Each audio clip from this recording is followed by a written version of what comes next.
At least 127,000 families in the city are estimated to be living in poor conditions, according to the government's latest report.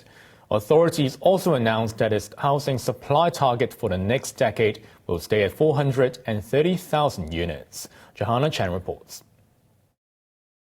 Hong Kongers can expect little change in housing in the next 10 years. The government announced today that the housing supply target will remain at 430,000 units. The ratio for public and private housing will stay the same at 70-30. This means around 129,000 units will be set aside for the private sector. Of the other 301,000 units, 210,000 will be public housing and green form subsidized scheme flats, while 91,000 will be home ownership scheme and subsidized housing units. The average waiting time for public rental housing has risen to 5.9 years, the longest in more than 2 decades. Authorities already have around 350 hectares of land, enough for 330,000 public housing units.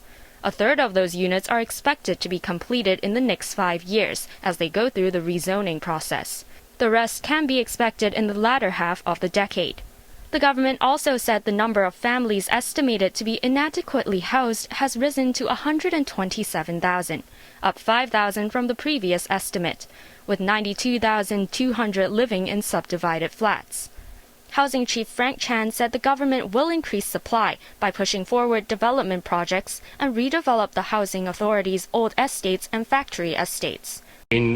Finding land is easier, but forming land and building the infrastructure and associated welfare facilities and common facilities for the community, it will take a little bit of time.